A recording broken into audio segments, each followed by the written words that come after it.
There's a special sort of feeling with WrestleMania. It's like turning a brand new chapter over. Once the proverbial 3 nights of awesomeness come to an end, everything has changed. We have brand new players joining us.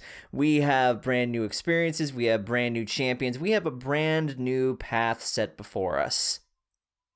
Not too keen on this path with how we're going given certain circumstances that happened with WrestleMania, but here's the recap of what happened. It didn't suck, but it was not as great as many of us were hoping. Hello everybody, I am Toon Critic, your cult personality, you know me. I am joined of course by Kalkos. Hello. And Nikki V. Yeah, I'm back. So yeah, we're going to be covering NXT TakeOver Dallas, WrestleMania itself, and the night after Raw. Just grouping all this together. So, let's start off with at least the good stuff leading up to it, NXT. Takeovers are always great, even though the main NXT show is kind of boring. Yeah, I'm gonna be honest. Watching NXT right now, you only care about like maybe 2 matches, give or take. Yeah, like I watch it every week, and it does help with like building these people up because by the time you get to the takeover events, these guys are practically undefeated. But it does make like everything besides the main event of NXT TV is not really necessary. Although you will occasionally get like some unbelievably great matches, like Chad Gable and Jason Jordan versus Tommaso Ciampa and Johnny Gargano might be the best tag team match ever. Like, it is amazing. 20 minutes of just unadulterated yes. But, like, it is pretty highly skippable otherwise. But hope you like squash matches. There's plenty of Yay. them. But like I said, it makes everybody look really, really dominant. So Correct. All right, so going on to the takeover, the first match on the card was American Alpha versus Dash and Dawson. Which one's Dawson? Which one's Dash?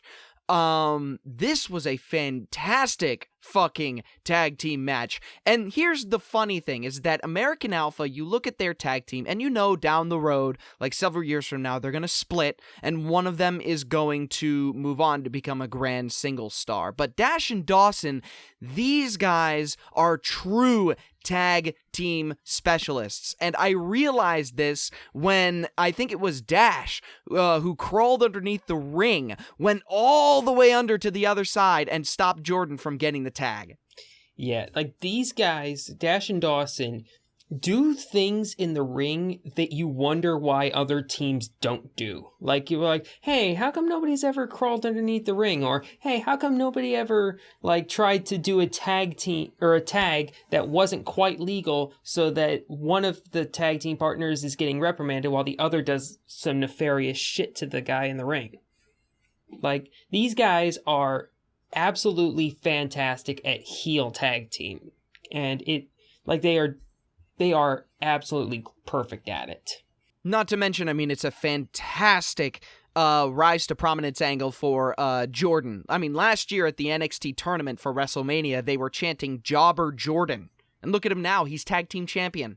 Yeah, he's been in NXT for years. Like, he was jobbing for a while, and then he was jobbing in a tag team with Ty Dillinger, and he just could never find his right foothold. And that's the thing that's kind of good about NXT. If something isn't working with a certain person, but you know that somewhere down the road it could work, like, NXT gives you the opportunity to kind of change up your character. Like, Becky Lynch, for example, was at one point just an Irish stereotype person, and now she just had one of the best matches in women's history. Who else has done that? Baron Corbin. He started out as, like, basically what he is now, but as a face, which was not working, and they turned him heel, and now he is awesome. Like, this is the good thing about NXT. Am I the only one that gets like a World's Greatest Tag Team Part 2 vibe with Gable and Jordan? Dude, everyone in the world gets that vibe. You're not alone. So much so that Kurt Angle has even started talking about him like the World's Greatest Tag Team 2.0. Man, if Kurt Angle wants to come back and bring back like sort of a World's Greatest Tag Team thing, bring these two up. Yeah, but I feel like Kurt would kind of overshadow him. Like 100%. Kurt is a bona fide legend, and if he comes up, it needs to be for a singles run. You put him in a tag team, and whoever's put in with him is just not going to get any attention because holy shit, Kurt Angle, oh my god, ah! So, I mean, the match was good. We got to move on, though. The next match was Baron Corbin versus Austin Aries, second match on the card, and it was fine.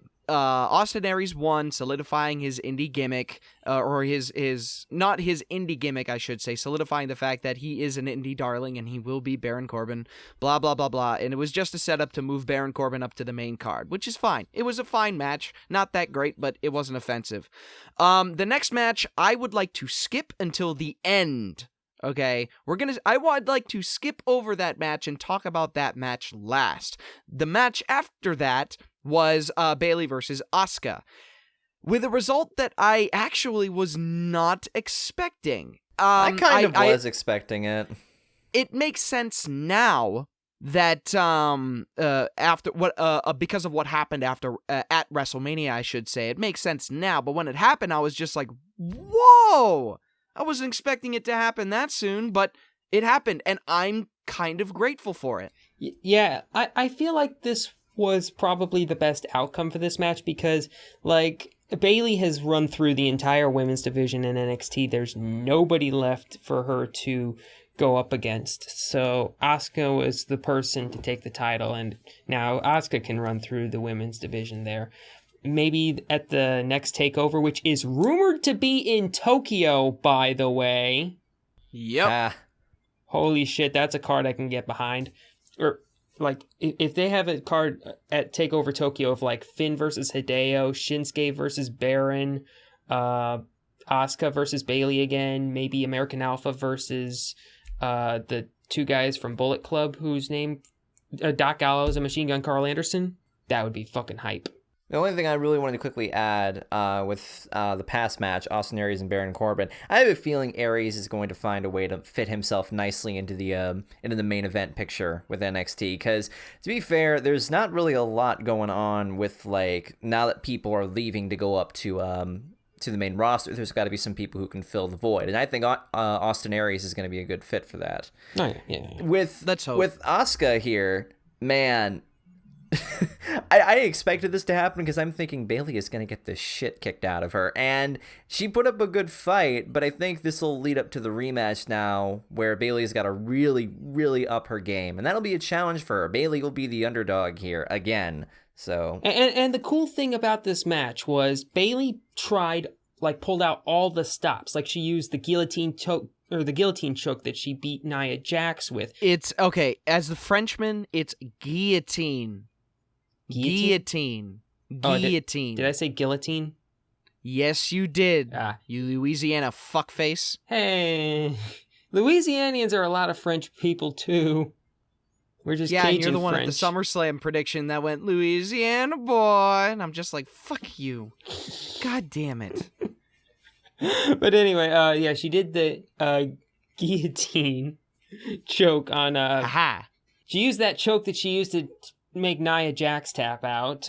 She did the back off.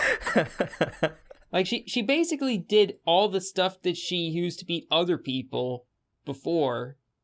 Gotta make it sound real general now. Yeah, because otherwise this asshole over here is gonna correct my grammar again. But grammar Nazi. But, like, she hit Asuka with basically everything she had, and it didn't work. I'm pretty sure in the rematch, Asuka is going to kick out of a Bayley to belly. But other than that, like, Bayley threw everything at Asuka, and it did not work. All right, moving on to the main event, which was Finn Balor versus Samoa Joe. Fuck PG! Fuck PG! Okay, this match would have been so much better if they had just, like, gone to Joe one time, checked the injury, asked Joe, hey, you good for the rest of the match? Joe goes, yeah, I'm good. And then Joe fights Finn in a crimson mask, because, like, He got busted open like 30 seconds into the match, and 30 seconds later, he was just red all over. It was... That's the problem, is that if the cut were anywhere else, they would have done exactly that. They would have checked on him once and let him go. The problem is that the cut was right above his eyelid, and if blood gets in your eyes, that is a huge fucking problem. That can lead to massive eyesight and health problems later on down the line. They had no choice but to make sure that the wound was closing up. It's an unfortunate part, but here's the thing. Yeah, just get some Vaseline and cover that shit up. Vaseline, when you're wrestling, man, it's a bit hard. But here's the thing that makes me laugh about the whole thing. 30 seconds in, Samoa Joe gets busted open via headbutt. Mm-hmm. A Samoan lost a headbutt exchange. Oh my god! Kayfabe just died. Wow, okay. When you put Vince it like is that. crying somewhere, and Vince is also going, that damn fake Samoan's never getting a push. Wow. I hadn't even thought of that. That was game-changing. This is what frickin' happens when you try to go up against the Irish. NOI. Well, Holy shit. He's not an NOI, is he? Like, he's... I don't think he is. Nah. The thing about this match, though, am I the only one who wasn't surprised by the outcome? I mean, I don't see... Okay, if Samoa Joe won it, like, okay, where do we go from here? Again? Like, no, Finn Balor needs to move on. Samoa Joe needs to find somebody else, have him ruffle around in NXT for a bit, and then bring him up around SummerSlam time. Yeah, that's basically what I would do. Like, I don't know what else Joe has left to prove on the main or on NXT though. Like he's fought Balor twice now. Balor's probably going to move on to someone else, either Shinsuke or if Hideo is healthy, he'll move on to him, or maybe Aries. But there's not much left for Joe. I think he might have one more feud to put somebody else over before he makes the jump around Money in the Bank or SummerSlam. But. Joe is the most logical opponent right now to beat Brock Lesnar. Like, just his face alone tells you that he will be the next Brock Lesnar. He will beat Brock Lesnar, and that'll be it. But as far as this is concerned, I don't think Finn Balor's moving up anytime soon. Why? Because he doesn't fucking want to. Despite the fact that he'll get an extra 0 in his salary, he really, really, really does not want to move up. He wants to make himself blame established in NXT. I don't blame him for that. Yeah, they don't. He doesn't want to be ruined up there because, as we've learned from Vince, he says that Bray Wyatt, for example, we complain about his shit booking, but Vince is convinced that Bray Wyatt is already the next Undertaker, which is not true. No. But we can talk about that on a future episode, especially since the Undertaker and Bray Wyatt's early booking is very similar right now. Actually, if you look back at it, they're following the same path. But anyway, moving on to the last match that I want to talk about in the card. I skipped this for last because it was Orgasmic Bliss for 20 minutes. Man. Fucking Sami Zayn versus Shinsuke Nakamura. Okay, so have either of you seen Nakamura in the ring before? I've seen one match of his. And I think it was Wrestle Kingdom 9 against Kota Ibushi. Toon, you run a wrestling podcast where everybody's like, oh, talk about New Japan, and you don't watch any New Japan? I don't know where to look. Okay, you have torrenting sites, and you have New Japan World. Yeah, pay for And New Japan YouTube. World, don't you? Yes, but there are places where you can find it. Hell, I could probably send you links, but the thing is that... Send me it after this cast. Like, I'll look more into it. But, yeah, I have never seen anything from him. This is why Nakamura is called your favorite wrestler's favorite wrestler. Nakamura, now that Daniel Bryan is officially retired, is the best wrestler alive today. He has taken over for Daniel Bryan as best wrestler in the world. No question. And a lot of people were really concerned about Nakamura's entrance and entrance music because Nakamura's entrance music is considered one of the best in the industry. It's called Subconscious. Look it up. People are like, wow, they can't replace Subconscious. They have to move the music, otherwise they're fucked. And apparently Nakamura worked with them with their music, because I think his new music, which is called The Rising Sun, because of course it is fucking awesome. It is amazing. I have a playlist that I listen to at work whenever I need to get busy stuff done, so I just have some music playing in the background. And I put Rising Sun in there 3 times. That way it plays multiple times in a bunch or something. Jim Johnston and CFO $, they know how good the theme is, because normally when it comes to releasing new themes, they kind of pussyfoot around it and they wait like a couple of weeks. The instant NXT TakeOver Dallas was over, The Rising Sun was available for purchase on iTunes, and it was uploaded to their YouTube channel. They know that they got it right. And isn't Rising Sun like number 1 on the iTunes download list? Right now, it's number 1 on Soundtrack's download list. Seriously? Wow. Number 1. Okay, this is like the case that happened with Fandango back in 2013 when he debuted at WrestleMania and his song became uber fucking popular. Same exact deal. It's now right now, as time of this recording, it is number 1 on iTunes for Soundtracks. But the match itself was a thing of motherfucking beauty. Match of the night, match of the weekend, match of the year so far. No doubt about it. In this, it goes across all promotions. Like, I thought that Aztec Warfare was fantastic, and I thought that the last man standing between Phoenix and Cuerno was fucking great. New match of the year, Naka versus Zayn. Holy shit. Like, there's that one part in the match where for like a solid minute, they're just trading forearms with each other. And the crowd was just losing their shit.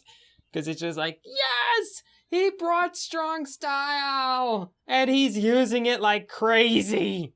Yeah, he brought strong style to WWE effectively. Daniel Bryan tried. I mean, even Daniel Bryan failed. Even Daniel Bryan couldn't do it. Nakamura did it. But the most striking thing about the match, which is why I'm disappointed that Meltzer didn't rate it 5 stars, it's the first time that I've ever heard the crowd chant "Fight Forever." Yeah, like I've never heard that before. I was listening to Stone Cold's podcast at work this morning, and he had Enzo and Cass on it, and they were talking about the match, and Enzo and Cass said, that's the first time that I've ever heard that chant before, ever. And Stone Cold is like, me too. I've never heard that chant before. That is arguably the very first time in wrestling history where the crowd chanted that they did not want the match to end. Yeah, I didn't want the match to end. Like, it went 20 minutes. It felt like it passed by like it was nothing. Like, I want these two to fight in a 60-minute Iron Man match. I don't like Iron Man matches. I think with this, it was just the right amount of time for it to work. Had it gone like over, people would have started getting bored. They had to have it like just edging right to the perfect time to just let it all go. Agreed. The match was absolutely fantastic. It was stellar, and it was a great 2 ships in the night kind of deal. Passing of the torch. Sami Zayn goes and Nakamura comes in. Man, so now I want to see him go up against Balor, so... Oh, that would be sick. NXT TakeOver Dallas. Was good. It was good. Great show. It was very good. Like, there was 3 matches on the card for me. Naka versus Zayn, the tag title match, and Asuka versus Bayley that were just unbelievably great. And as we said, Naka versus Zayn is arguably the best match of the year so far. NXT, where real wrestling happens. Yeah. One thing I want to notice, though, is that WrestleMania was filled with like stipulation matches, and pay-per-views tend to be filled with stipulation matches. NXT TakeOver Dallas had no stipulations. All right? It was fucking 5 matches, just one-on-one contests, minus the tag match, and that's all you need. Like, WWE needs to understand that the market for just wrestling, all right, not ladder matches, not Hell in a Cell matches, not street fights, or no last man standing, or any ridiculous stipulations, you don't need that. The market is there for just wrestling. It was there in the 80s. It was there in the 90s. It's there now. Not every match needs to have a stipulation on it for it to matter. So, and I think the NXT TakeOver Dallas special really exemplifies that, and I hope that WWE really learns from NXT and specifically TakeOver Dallas. We want more just simple one-on-one contests where the story sells the match, not the props used. But that was NXT TakeOver Dallas. Next up on our list, which happened 2 days later, WrestleMania. So we got 12 matches, 12 freaking matches, 3 on the pre-show for this. Yes, okay, so last minute, the Andre the Giant Memorial Battle Royale was moved up to the main card, and I didn't really know why, but other than that, I mean, the pre-show was very interesting. And now we move on to the main card. The pre-show was just kind of there, it came, it went. But the main card opened up with the Intercontinental Championship ladder match, which a good way to start. It looks to be the opening match for every WrestleMania moving forward. Yeah, they opened it up pretty strong. They had, Owens defending with Ziggler, Zayn, etc. The biggest freaking shocker of them all, Zack Ryder. Woo! Woo! Woo! Okay, here? I need to remember who called it. Who said that? Who put down Ryder? I did. I am so happy. I was like, you know what? It would be a nice moment. I wonder, maybe he'll get it. That would be super fucking awesome. It was a nice moment. But he did. He got it. Oh my God. Now, here's the thing. When it comes to the ladder match, the match was was good, but I am getting sick and fucking tired of ladder matches being built where it's like you set up a ladder, you do a high spot. All right, fuck the championship. I'm going to drop an elbow on this dude. Seriously, your goal is to win the match, right? Mm-hmm. Well, then go win the fucking match. If you're going to do a high spot, Although, let's have a moment of silence for Kevin Owens, who got dropped the fuck on his head. Oh, God, that was fucking scary. That was amazing. You kidding me? I was glad he was okay. That was still fucking scary, though. So fucking that's what I'm tired about. I'm just tired about people doing high spots just for the sake of doing high spots. You need to focus on the championship, and if you're gonna do a high spot, you need to do it with purpose. Yeah. Prime example of this, WrestleMania 23, Jeff Hardy in the Money in the Bank ladder match perfectly had everything lined up. All he had to do was get on the other side of the ladder and reach for the belt. But no, he has to fucking do his frickin' spot, and he never got that chance again, which pissed me off at the time. Jeff Hardy. You're right, though. But if you have a chance... Jeff Hardy's still winless at WrestleMania because of that. See... I fully agree with Calicos here. If you have a chance, fucking don't waste it. Anyway, next match is Jericho versus Styles. This one actually surprised me. I did not think Jericho was going to win.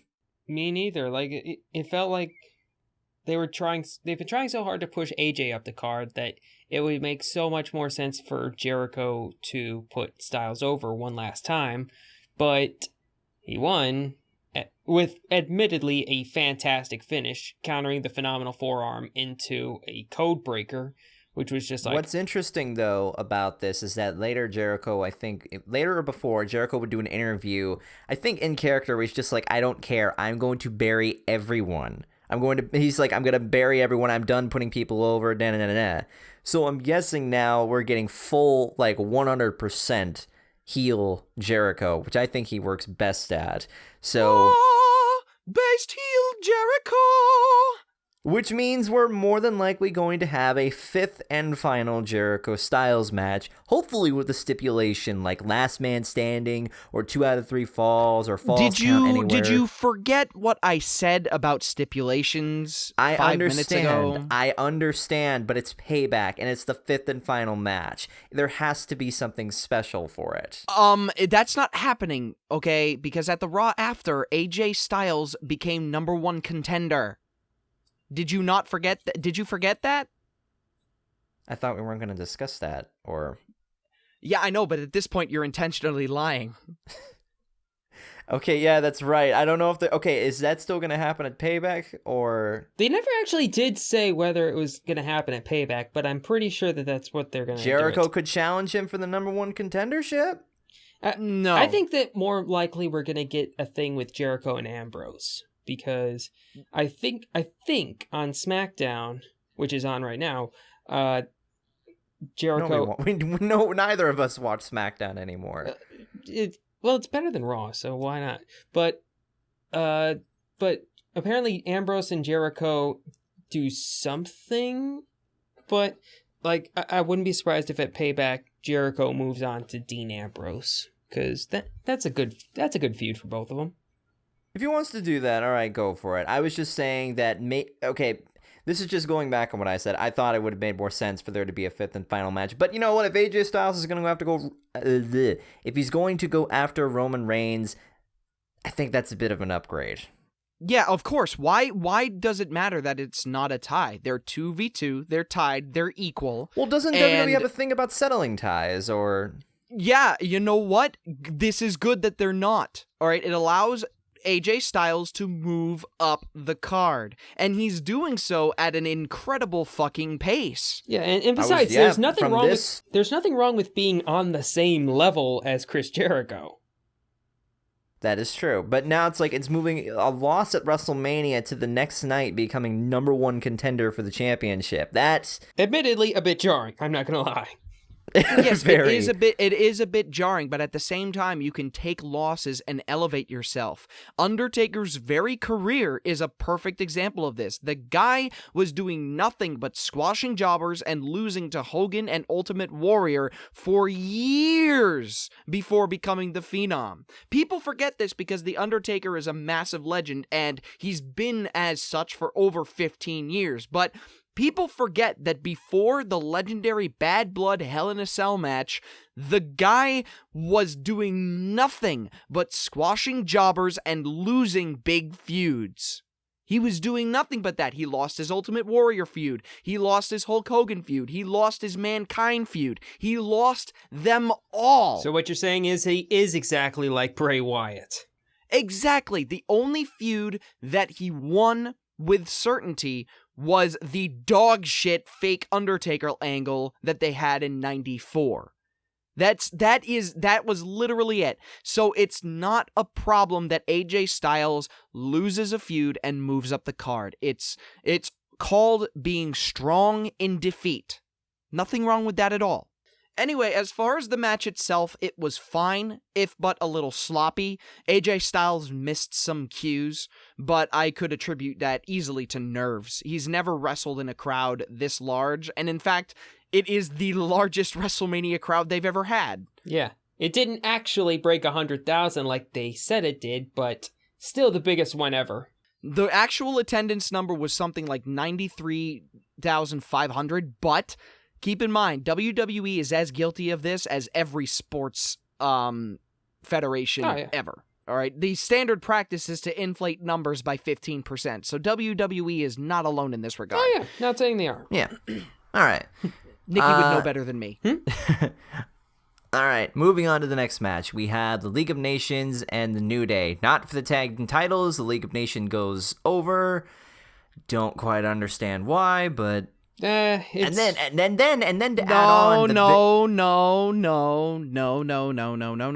No. You glossed over the best entrance of the fucking night. Okay, yes. I will give them that. That was pretty fucking awesome. How could you just skip over that like that? Okay, listen, I was going to follow it up with, and then following the next night on Raw, they have a tag title match, and then they lose that too, making pretty much their win last night pointless. And then I was going to get to the entrance. I am legitimately offended that you did not harp on the entrance and go in chronological order. I am triggered right now. All right, I identify as entrance-kin.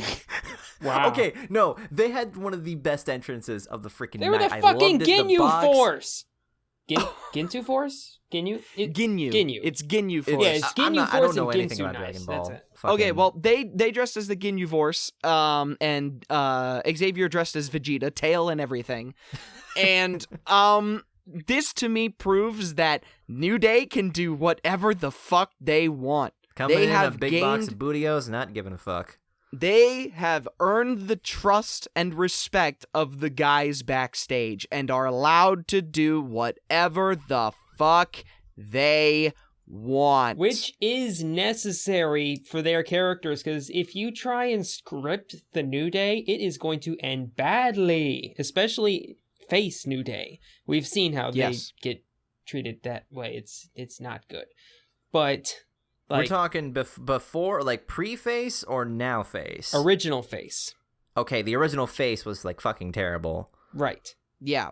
But this face, I'm cool with this. Because the weird part is they're face, but they're not completely face. Because they still do stuff like, they still use the numbers advantage, and they still like occasionally grab tights. And they do stuff that is a little bit heel, but we're so into them at this point, and they're facing off against heels now, so yeah, we're kind of cool with it. It's kind of like the Eddie Guerrero effect, in a sense. Yes, 100%. Eddie Guerrero, Undertaker, they're all heels that are faces. They're not tweeners, they're heels that are faces. But Kurt Angle. Now moving on to what Toon was saying before. Yeah, I predicted League of Nations. I knew they were going to go over because the tag team was not on the line. Mm-hmm. I think they went over so that way Barrett could do his speech and it would be a good cue for the legends to come out. Okay, got a problem with this. Speaking of the legends, holy shit, that was great. It was good for what it was, but they effectively buried the entire tag team division and said, hey, guys from the Attitude Era could still kick everybody's ass. I don't think it counts if it's at WrestleMania, to be honest. They didn't have a match. Moment. Yeah, really. The thing is that they didn't bury them. Like, burying would mean repeated losses and then getting thrown off the stage in a wheelchair. Zack Ryder. Yeah. That is a burial. Okay, a segment with legends where people are getting stunned all over the place and it's fucking crazy. Oh, that was so good. There are better ways that they could have booked that to make the regular roster look stronger, but it doesn't hurt anybody in the long run. Not to mention, I mean, I can tell you right now, Xavier, after the fact, went backstage and started marking the fuck out over being able to take a stunner. No, I thought that was great, though, when I heard, like, Shawn Michaels' music play and then Mick Foley's music play, and I was sitting there just like, okay, you've got to have there's Stone Cold, and I just marked out over that. It was so much fun to see that, and, like, they looked in great shape, too. Did you notice that Foley has, like, lost a lot of weight? Yeah, he said on Facebook that he lost 50 pounds specifically for WrestleMania, Whoa, so yeah, 50? he's lost weight. 50 pounds. Jesus. That's impressive, because he was... Like, what was he billed at before? Like 280 something?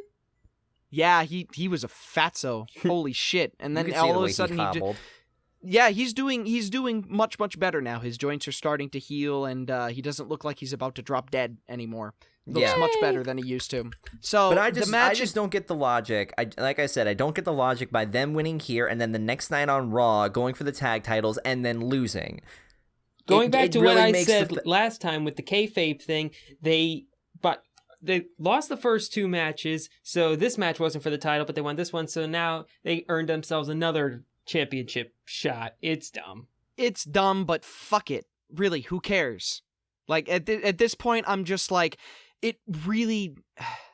the thing is that when it comes to WrestleMania, I've tried to keep my expectations as low as possible and just be entertained. And that Legends segment was fucking entertaining. It was entertaining.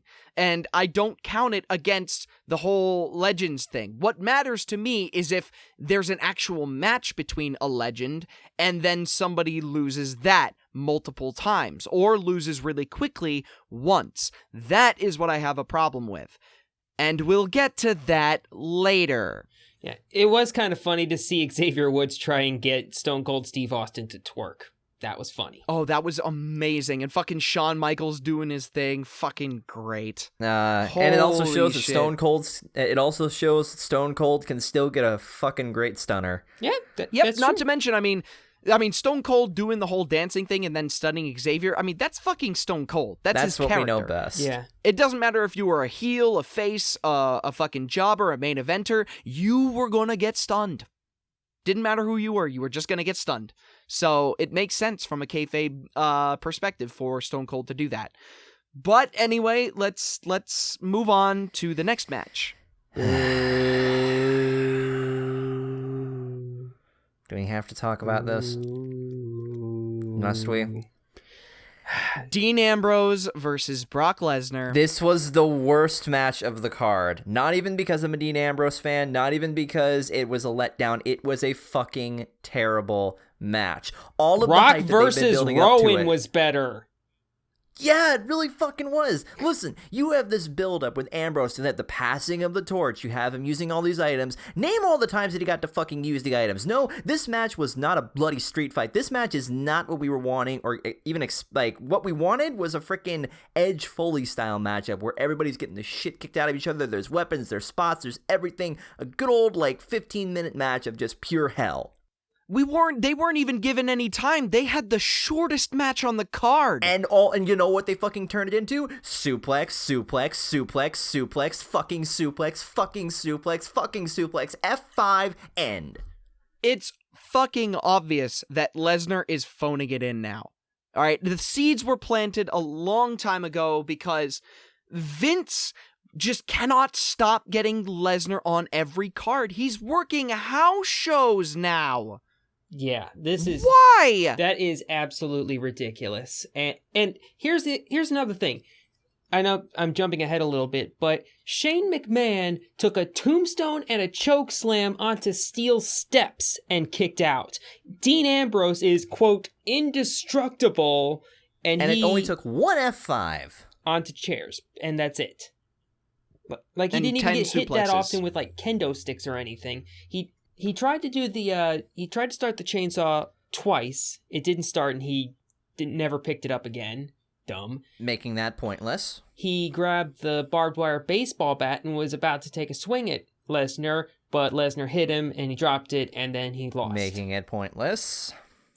Where are the thumbtacks, okay? No thumbtacks. This match type has no place in the current era of WCW. WCW? Okay, Wow. of WWE, unless you're going to add color. And I'm not even talking about blading. I'm talking just blood packs. Use blood packs if you gotta. I'm okay with that. Put some color in there. Lesnar has bled in every match he's been in since he came back, except the one that you would think that he would bleed the most in. It's fucking crazy, okay? The match was only 8 minutes long, shorter than every other match on the card by a... It was 13 minutes.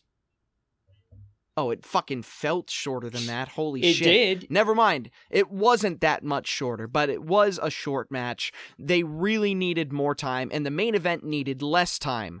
But, Any the match momentum that Ambrose had is practically fucking dead right now, and I don't like the fact that they've just brought Lesnar in, as you said, fucking phoning in an appearance just to have a fucking Suplex City bit, and nothing of all the stuff we've been building up to, all that just got thrown out the fucking window. And to top it all off, after the match was over, he hit everybody with fire extinguisher fluid, just to kind of go, yep.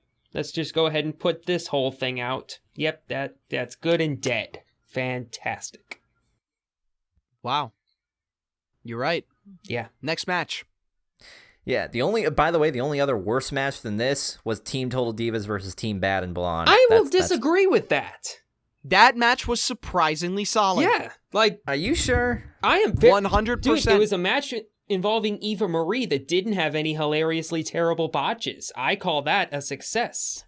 Eva Okay. Marie wrestled solidly. Every single move she performed landed well. Yeah, it was basic, but Eva Marie is a developmental wrestler, okay? She is developmental, and she still has a lot to learn. And I think that if she can still wrestle at a good level, she will have a future. I mean, our biggest issue was that the Eva Marie that they were pushing was a shit Eva Marie. But if they can push decent wrestler Eva Marie, okay, fine. Yeah, But and on top of she's that, still gonna get booed. And on top of that, Oh, yeah. since it was a 10-person match, like, there wasn't any real rest parts of it. Like, if you got tired, all you had to do was just tag in somebody else who hadn't been in the match yet. It was pretty good setup, and the match itself was better than I thought it would be. It was actually a good match. Also, Lana's ring gear. Please excuse me for being a filthy cis white hetero male for a minute, but Dude, even if you aren't, you thought that shit was hot. Oh, goddamn it, Lana. Anyway, okay, I'm working myself up. Let's move on to Galgos the is going to women's need title about match. a 10-minute break. Yeah, let's Okay, move on to the women's title match. Okay, this was... Okay, actually, before we get to that, they unveiled, like, the new women's championship on the pre-show. Wow. I was with Kirk, actually. I had just gotten to his apartment, and I walked in, and he had the network up when he was watching the pre-show. And I had just gotten there when Lita was beginning the unveiling of the title. And so she talked a little bit about how these women are more than just divas, blah, blah, blah, blah, blah. And then she unveils the very first WWE women's title. The belt looks awesome. Definitely great, but the great significance of it is that besides the color coordination being different, it looks exactly like the WWE World Heavyweight Championship. There's a which sense of equality in it. It sends a bold statement that the women are now in leagues with the men. The second part to that statement is the fact that they are no longer referred to as divas. Yes. Good. If you go to WWE.com's website, the divas page is empty and by now may have been deleted. They are now listed with the superstars, and they are now called superstars.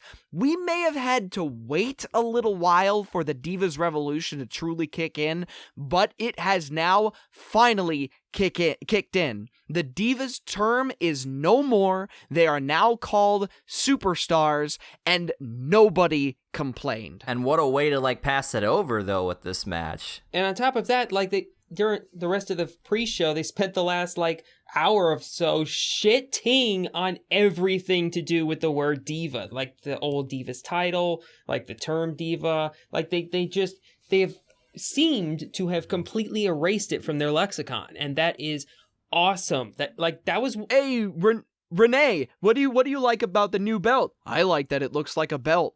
Yes. I like that it looks like an actual championship. Fucking Renee, shots fired. Yes, I'm sorry, but the fucking Divas belt has always looked Don't like... be sorry. Don't be sorry. Okay, to me, the Divas belt has always looked like if the Bratz doll line made a wrestling figure, that would be the belt. And it looks so fucking pathetic. But now we got this belt and it looks better. So yes, this match was spot on. This is what we have been waiting for. All of the build-up for said Divas Revolution has finally led up to this. It took a sweet fucking time, but here we are. We have made it to the top. And these three put on a fucking phenomenal match. Okay, best match of the night. Charlotte, Becky, and Sasha, best match of the night. And best women's match at WrestleMania ever. I will agree with the second part, but I thought the latter match was better for WrestleMania. I was actually disappointed. I was disappointed with the women's match. Maybe it's because I was expecting more, but I felt like they were on the edge of having something really special, and then all of a sudden Charlotte wins. I thought that maybe they could have used another 5 minutes, and they would have really been able to put on something very special. Did Charlotte need to win it in order to get more heel heat? Yes. I mean, like... I'm going to say yes. Charlotte deserves to win this since there's a new title. It'd be kind of shitty if, like, she was part of the build to this moment and she didn't get to hold the new women's title. You know what I mean? Yeah. 100%. Not to mention, I mean, it automatically adds more prestige to the women's title than it already has because the name Flair is attached to it. Right off the bat, from the very second that the women's title was a thing, Flair was attached to the title and is currently attached to the title, and that's important. My only problem with this match, I hated the fact that Ric Flair is still getting involved with the finishes. Like, Okay, when Becky took the dive to the outside and took out Ric Flair, that should have been done for the rest of the match for Ric Flair. And you could have Sasha like on the outside and like nearly get back into the ring before Becky taps. And that finish would have been fantastic. But like having Ric Flair hold back Sasha. Think about it this way. Before, Ric Flair would have valets to help him cheat. So would people like Rick Rude. Hollywood Hulk Hogan would have his NWO. Randy Savage may have Vachon with him. They would always have valets and managers and people to really help them out. But the women never had that. The women have never had valets. Ric Flair is Charlotte's valet. And this is arguably the first time in wrestling history that has ever happened. No. WrestleMania 19. Jacqueline had not Shannon Moore. It was Jacqueline had some Stevie Richards. That's who it was. Thank you very much. Jacqueline had Stevie Richards. Ha. Fuck. Take that. Yeah, the only thing that kind of put a sour taste at the end of it was the fact that Ric Flair is still here.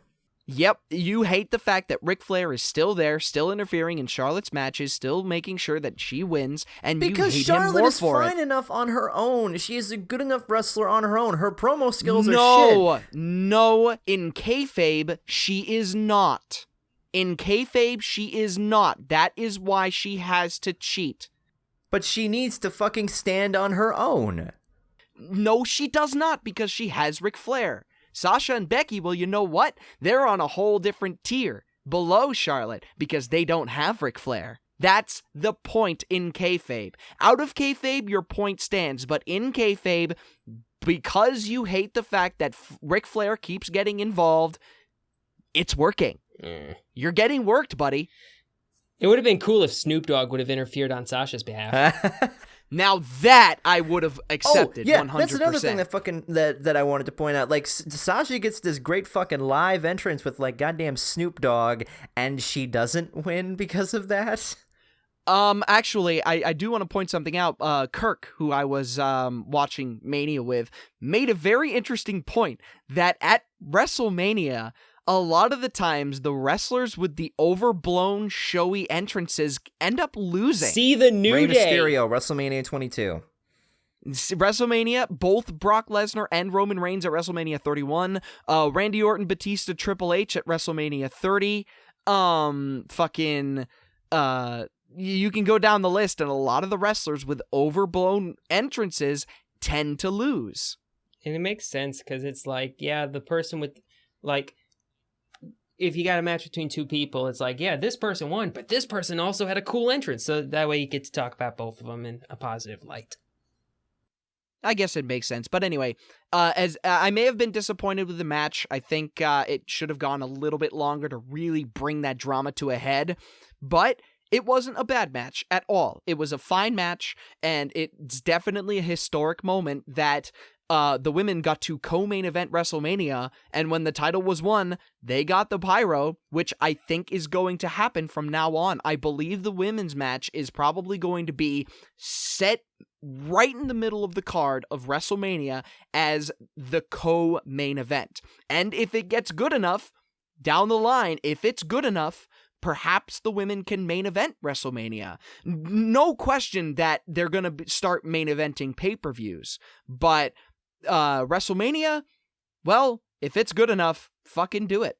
Anyway, moving on. Yeah, I'm convinced that if moving on. we get like Charlotte versus Sasha at like Battleground or something, that's main event.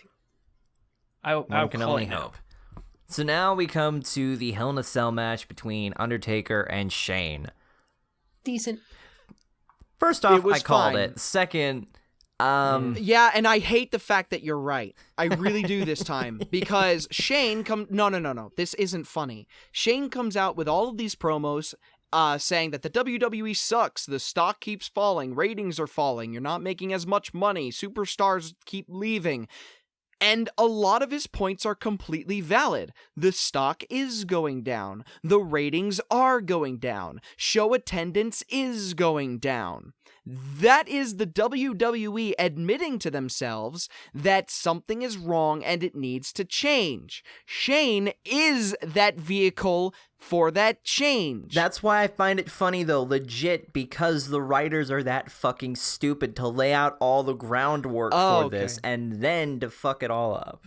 Yeah. Okay, my mistake. But that's why I'm upset that you're right. Because I'm a little upset too, but the fucking Undertaker fanboy wins again. One of these. God damn it. Maybe at the 25th, or like next year's going to be his 25th match at WrestleMania. Maybe then. Cena should retire him, really, and turn heel. And I wouldn't even be that opposed if he didn't turn heel. Like, if it's... Well, we're never going to get Sting versus Taker now, so Cena versus Taker is really the only match that he has left. If it's anything like Michaels Flair at Mania 24, then perfect. Kind of sucks, though. I did eventually want to see Sting versus Taker, but...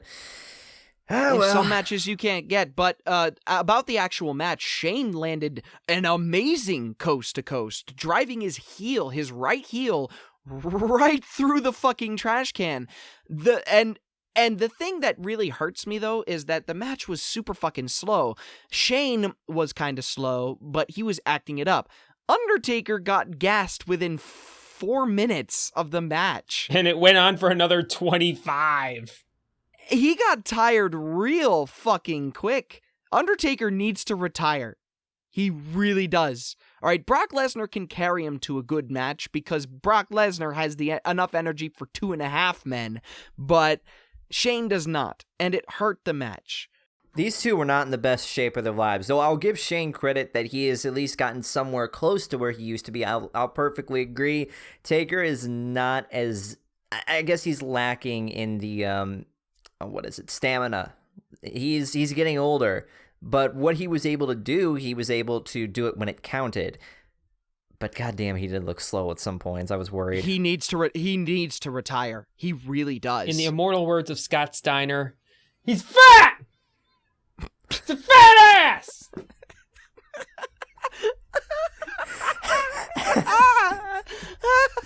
The numbers don't lie! Give me a fucking mic! I will always quote Scott Steiner if you give me the chance. Every time. 100%. Goddamn, I love Scott Steiner. Let's talk more about Scott Steiner. Let's talk about freaking the dive off the top of the cell. It was everything I hoped it would be. I wanted Taker to come up there and fucking throw him off. I'm sorry. Maybe, but this had a little more control to it. Like, if you get thrown off the table, or if you get thrown off the cell, like, you could land anywhere. You could land in the front row if you're not careful. You could land right on the banister and fucking break yourself in half. Yeah, you could get the Owen Hart special. Oh, fuck you. I want to see if you guys noticed the crash pad in the announce table. I think I did notice that. Yep, if you go watch the spot again, you can see the crash pad that was underneath the table kind of deflate. Oh, so you're telling me he didn't actually go through an announce table? Oh, immersion broken. I'm canceling my subscription. Well, to be honest, nobody cares. I've looked online for criticisms of the match, and nobody cares about it. It doesn't take away from the spot at all, and I think that if they keep using crash pads, they can keep doing high spots like that off of stuff like the scaffolding and other things like that. They just have to disguise it underneath a table or whatever, and I more than welcome it. I more than welcome the fact that they can do high spots while still encouraging safety. I like it. That's totally fine. But yeah, Taker won. The match though. itself was fine, but went on for way too long. It did. It was slow. Like, it was way too slow. It was a decent Hell in a Cell match. It was better than Taker Big Boss Man, but it wasn't anything that we'll talk about years from now. It wasn't that one him spot. Versus Triple H Hell in a Cell level. Yeah.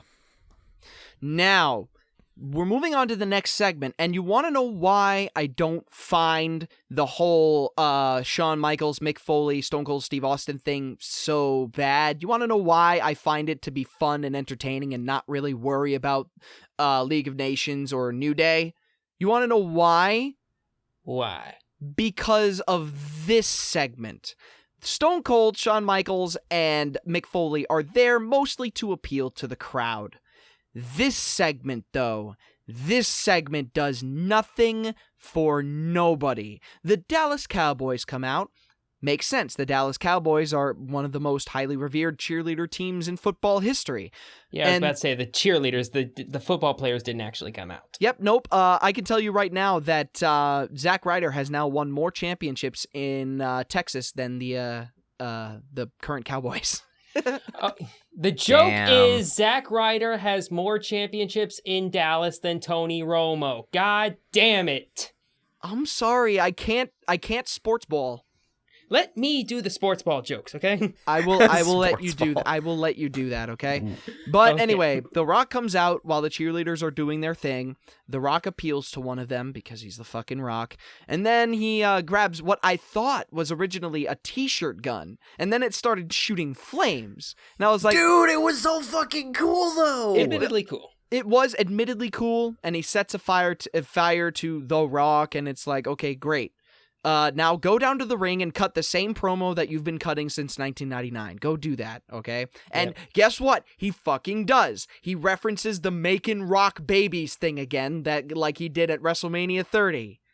What the fuck, Rock? You're supposed to be the best promo in the business, and you can't even fucking cut something original? All right, where's your line from 31? My heart may have been left in San Francisco, but clearly your balls were left in Stamford, Connecticut. Where's that shit? All right, that promo was so by the numbers, and he references the whole record thing and announces the WrestleMania attendance record of approximately 101,000. Okay, when he did that, it made me realize, oh, they only brought him out there to fucking announce that and not let him do his thing. Only that was the only thing he did.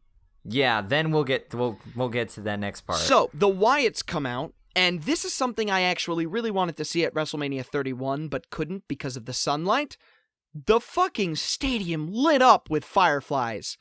That was great. Beautiful. I was looking at panoramas of that moment, and good God, is it beautiful. I need a standard picture to put as my desktop background right the fuck now. But anyway, they come down, and they cut Wyatt cuts a really good promo against The Rock, and then The Rock actually attempts to put Wyatt over. He tells him, you have everything. You've got the charisma, you have the face, you have the athleticism, you have the look, blah, blah. Maybe not that. The athleticism? Dude, Bray Wyatt's fucking fit, all right? He is Kevin Owens with a longer beard. Come on. You can be big and still be athletic. Although that's only reserved for the 1% of fat people that actually work out. Anyway, you mean like Tatanka and the Royal? Oh, God. We'll get to the Battle Royale because for some reason we skipped that. Oh, no. We'll The Rock, the Battle Royale happened after the Rock segment. Are you 100% sure about that? I am 100% sure about that. Okay then. I am almost 100% sure about that.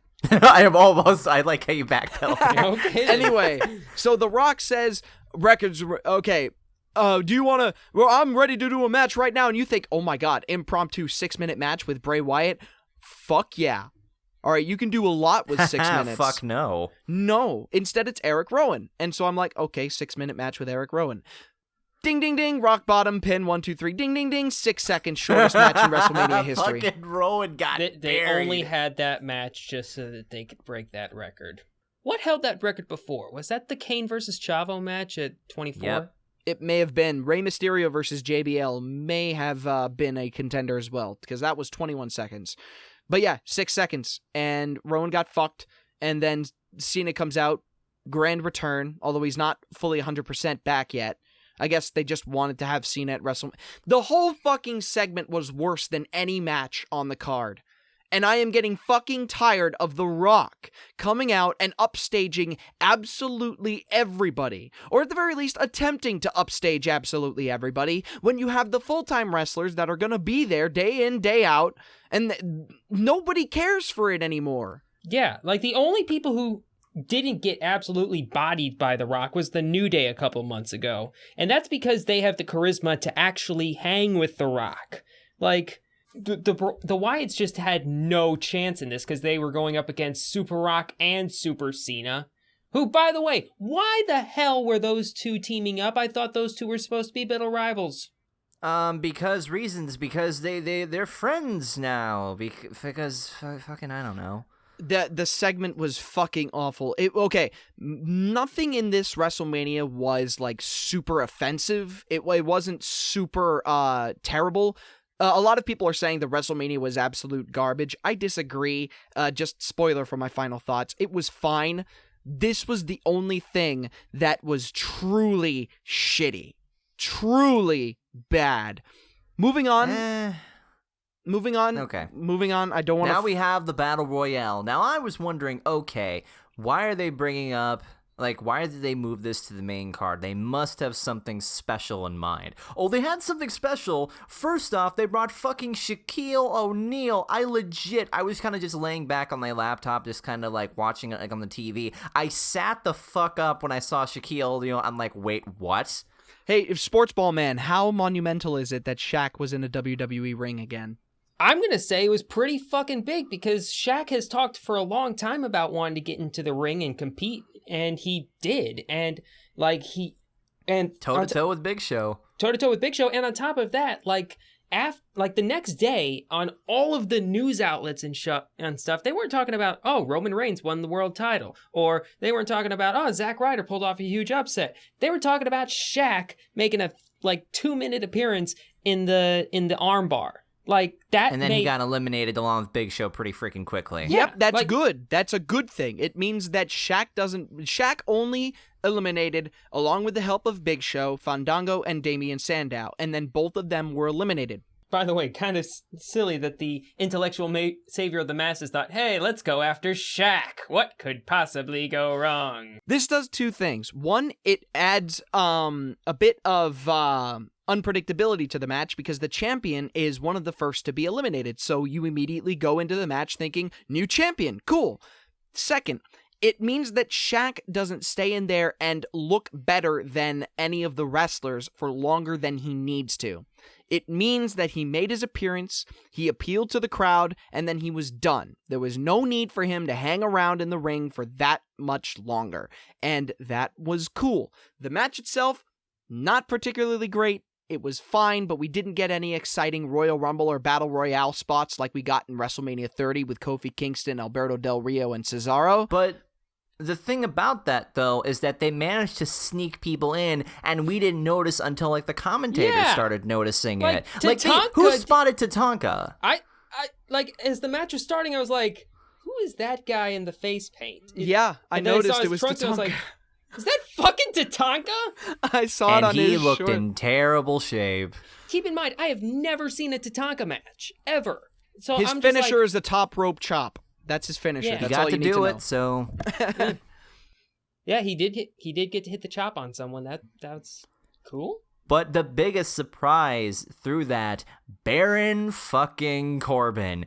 Nobody noticed him up until when people were getting eliminated. I noticed, wait, that's Baron Corbin? They let an NXT guy into this? Oh, okay, well, he's probably not going to win. Oh my fucking God, he won. This should be the intended purpose of the armbar.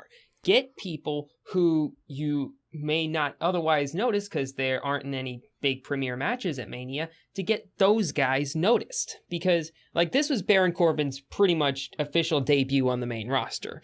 And he showed up and eliminated Kane to win the match. And Baron fucking Corbin, who the NXT guy, or who people who watch NXT are like, oh yeah, this guy's actually good. And I actually I think Baron Corbin was the right man to win this, especially given how weak the field was this year. I agree. Because who else would have won? Fucking Heath Slater? Yeah, could have. Oh, getting wrecked, Nikki? You feeling a little bit shreked? Do you need some onions? To be fair, all four of the social outcasts made it pretty deep into the match. Well, you know what? At least your prediction... Hey, it's better than Bray Wyatt and Braun Strowman, who didn't appear in the fucking match. I was about to say, at least I was a little upset at that, too. I'm like, really? You're not going to throw them in at all? Anyway. Who is the one who is shreked now? To be fair, none of us won this. Nobody expected fucking Baron Corbin. Nobody. But one more thing about Shaq. in a post-match interview, Shaq said that he still wanted to face Big Show, so maybe it's yes. Maybe it's SummerSlam, Shaq versus Big Show.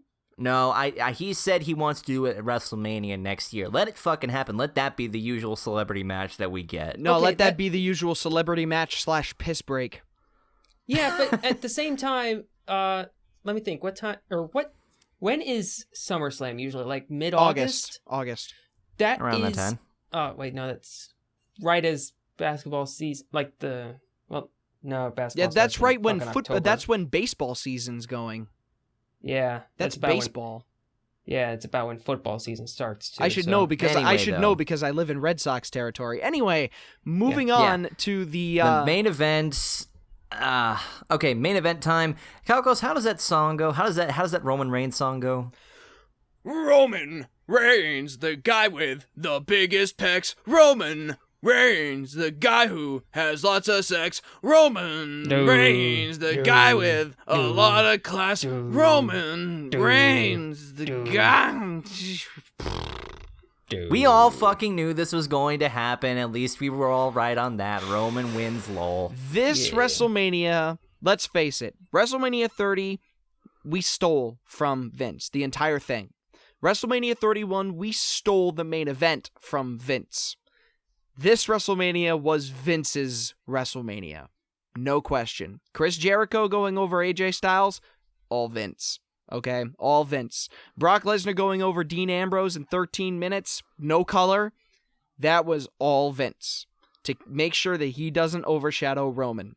Taker winning. Charlotte winning the WWE Women's Championship. Undertaker winning. The Legends having that segment with New Day and League of Nations and the Legends standing tall. Vince.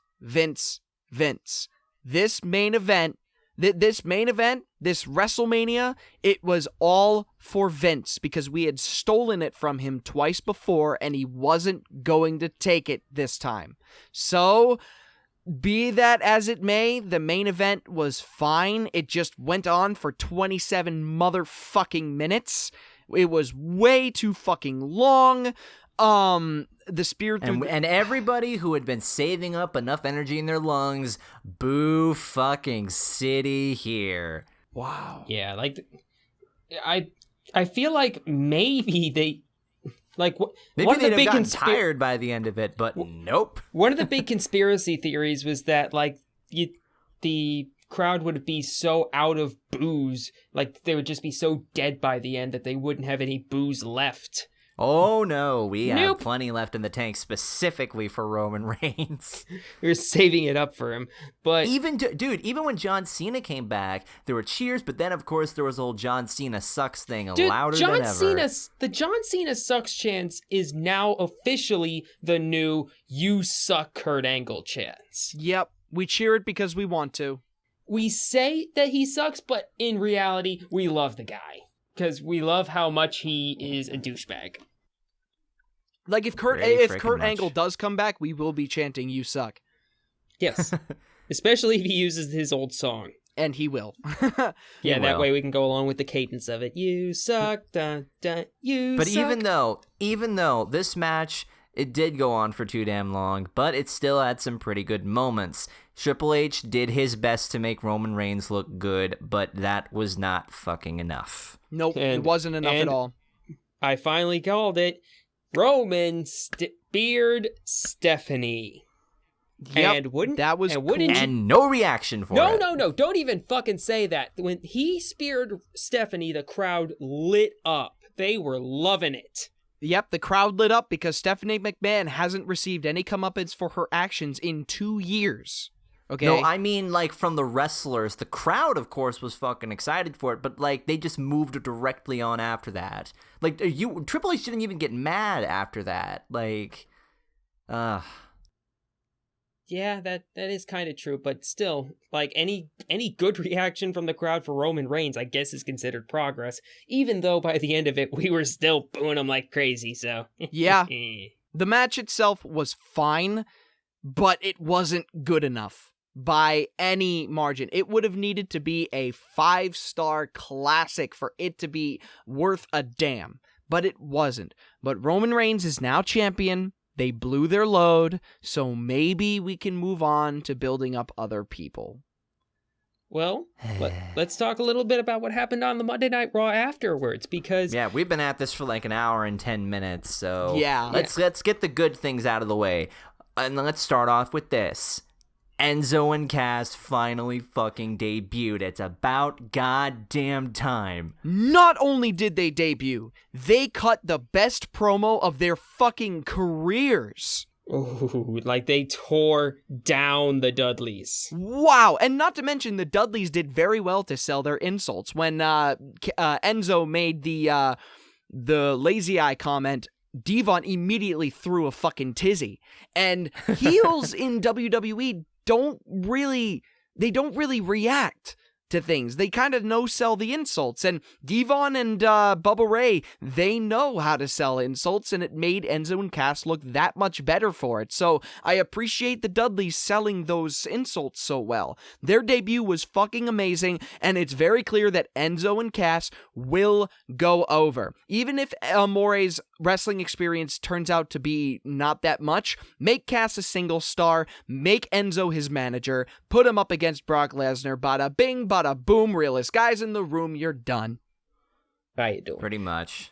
Also, to also count on to that, Apollo Crews made his debut out of frickin' nowhere that night and looked amazing. He did look good. I'll give him that. I still think that he should have been in NXT for a little while longer, because he doesn't really have a character right now. He's basically Black Neville. No, But- he's Shelton Benjamin 2.0. Really? Oh, Yes, so we know yes, what's gonna happen to him yes. then. He's gonna get dropped to fucking wherever. What else? Cesaro came back. Yes! Oh, that was great! Yes, what Uh. a great Fatal 4-Way that was, though. Holy shit. Fantastic. Oh, it was. Fantastic main event. Yes, like Cesaro came back with a fucking tearaway suit, and like he comes out, he's got the suit on and the glasses. It looks like fucking Agent 47, and he starts to take off the suit, and then he's just like, fuck it, rip, and like go. Apparently he's going to be doing that from now on. His new nickname is The Professional. He'll be called I that am from totally now on. behind that. I love it. I love everything about it. If he does anything like he did on that one episode of Tough Enough, where he came like to that little training area on a zip line wearing the suit, bravo, give me more of that. Yes, please. That's going to be his SummerSlam intro. Yep, at Also, the very what least, else? at the very least, you know that with Cesaro, you know that they spent time on his character. All right, you know that they spent time on Cesaro, making sure that he was built up a little bit while he was away, which is awesome. They spent time on him. Great.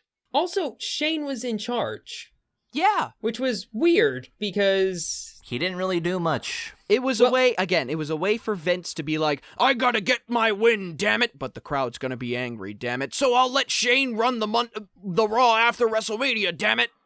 I'm a genius.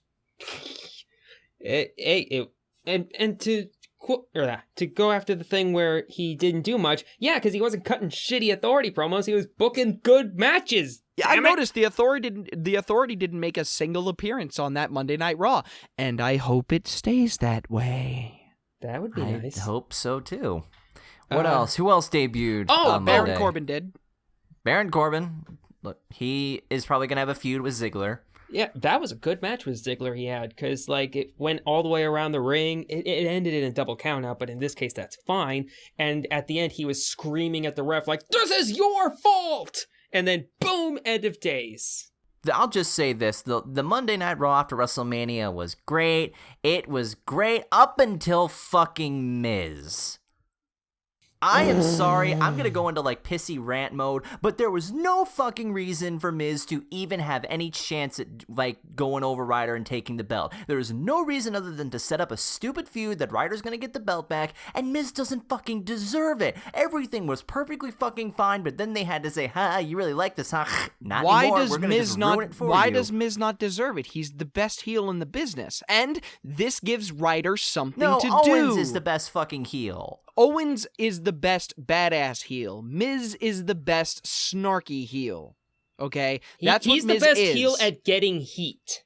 Yes, exactly. But why? And He already has. How many fucking times has he had the IC belt? This and is you know number what? 5. You just said Zack Ryder's gonna win it back at Payback. This gives I Zack hope Ryder so. something to do if the rivalry continues, which it is because they did fight tonight on SmackDown. Okay. Also, hi Maurice, good to see you again out of fucking nowhere. I actually was not a fan of Maurice coming back because I don't care. We don't need another heel, but I guess since Nikki Bella and Brie Bella are gone, I guess I need another fucking heel. Yeah, we need fucking... the diva. We need the diva in the women's revolution. I guess, but at the same time, like, Maurice is like, she was Not that great. She was noticeably bad when the division was terrible. Now, here's the thing. As far as Zack Ryder losing the title, I hate it just as much as you guys do, but I'm going to hate it even more if Zack doesn't win it back. I don't have a problem with Miz winning it. What I have a problem with is Zack Ryder getting Christianed. And never getting it back again. Or, alternatively, Zack Ryder getting Zack Rydered. Because let me just say, and this is probably Captain fucking obvious here. If Ryder never gets that belt back, that WrestleMania moment is going to mean jack fucking shit. No, it's in the not. end. No, it's not. He got a huge pop at WrestleMania, won a ladder match for the Intercontinental title, and got to hang out with Razor Ramon. Okay, I understand that, but there's no follow-up to it. That's fine. This is a moment. Honestly, that moment was not really for us. If this is the case, that moment was not for us. That's for Ryder. And I have a little bit of sense of empathy to be like, you know what, Ryder? You may not have been able to keep the championship for longer than 24 hours, but god damn if you didn't light that shit up. As the New Day said, it was lit, baby! Yeah. Okay, when you put it like that, I can see that perspective. Also, the best part of Monday Night Raw to me, Roman Reigns' mannerisms. Let this continue, please! Holy fuck! Roman Reigns is starting, maybe, possibly, to turning heel. Because, like, when AJ Styles and Sami Zayn got into the ring, he was dismissive as fuck. Like, he did the little hand gesture, shoo kind of thing to Sami Zayn as if to say, you are not in my league. And kayfabe-wise, he's not. Roman Reigns has beast moded his way through the entire roster. It would make sense if he starts to feel a little bit entitled, a little bit like, hey, I am the biggest, baddest motherfucker on the roster. Nobody can touch me. I am awesome. If that is the Roman Reigns we're getting, I like this Roman Reigns. I love this Roman Reigns because he plays the snarky, dismissive, tough guy so fucking well. He reminds me so much of classic Razor Ramon or Rick Rude, the guy that you hate because he's a pompous fucking dickhole, and yet at the same time, I mean, he can back up his words. He doesn't have to cheat to win. He wins. He knows he's the best, and he's not afraid to spell it out for you. And I like this Roman Reigns because I think this Roman Reigns, after the shitfuck booking that we've had for him for the last year and a half, this Roman Reigns is going to resonate extremely well with the fan base. Extremely fucking well. And on top of that, if we are getting Roman Reigns versus AJ Styles at Payback in Chicago, tune. Hell yeah, gonna be there for that one. That's gonna be fun. Reigns versus Styles. Reigns is going to be the heel in that feud. No doubt about it. Like, it's not gonna be Styles unless, You really think Styles is gonna be the heel? The only way that they do is if Doc Gallows and Machine Gun Carl Anderson show up. AJ is too fucking goofy to play the heel in a Reigns Even feud. when he tried to be the heel in TNA, I've watched him through TNA bits and pieces when he was a heel. When he was trying to be Ric Flair. He works so much better as a face. Yeah, his face is too goddamn goofy for him to be a heel. Way too much. So, Roman's going to be the heel for that. Yeah, I'd love to have Balor Club or Bullet Club or whatever the hell they're going to name it back up Reigns I'd love to have him back up Reigns, because we could use another faction, especially if down the line, if they make a 3-man or 4-man faction, that when the New Day is done with League of Nations, and if they drop the tag titles, you fucking know that the New Day and the Blank Club are going to cross paths, which means that the New Day will win the WWE World Heavyweight Championship. And based on Freebird rules, it means that all 3 of them will now be WWE title holders. Wow, Xavier Woods, WWE World Heavyweight Champion. Hey, at this point, I'm not surprised. You tell me 2 years ago that Xavier Woods is a possibility for WWE World Heavyweight Championship, I never would have believed you.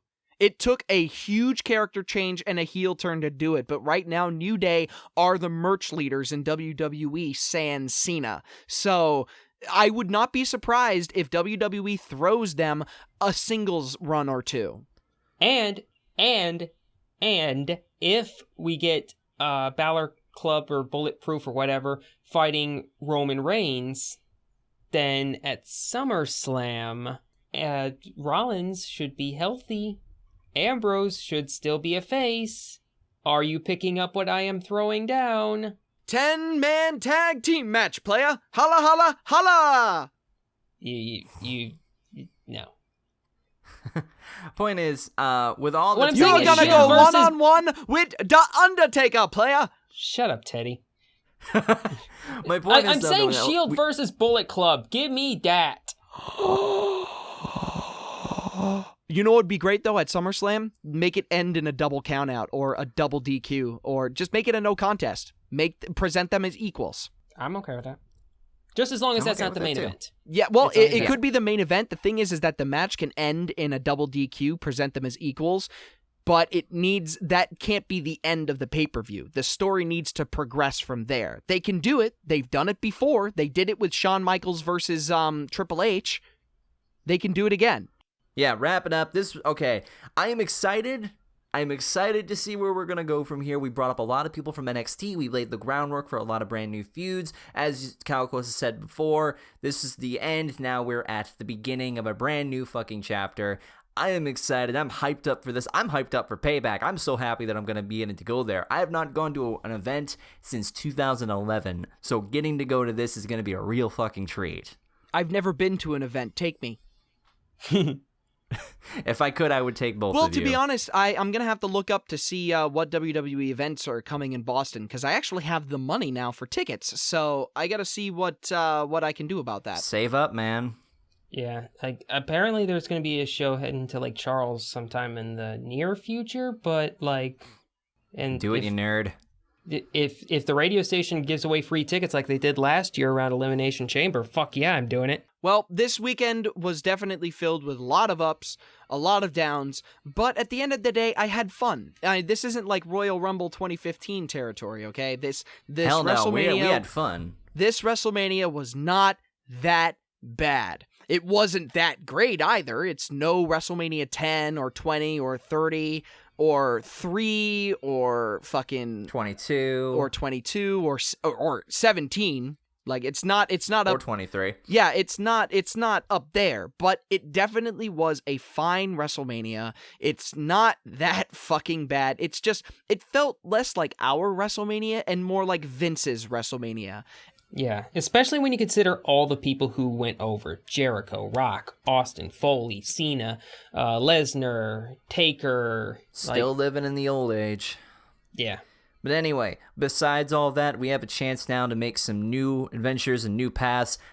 Let's see where they go from this. I think we've been here long enough, so as of course, thoughts on everything that's we've been talking about in the comments below. Like, comment, subscribe, all of that good stuff. Good night, everybody.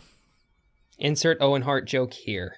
Owen Hart, the guy who falls 80 feet. Oh, Owen God. Hart. Oh my God. I don't have the worst Owen Hart joke anymore. Yay! Oh, how the mighty have fallen. Anyway, good night, everybody. You fucker.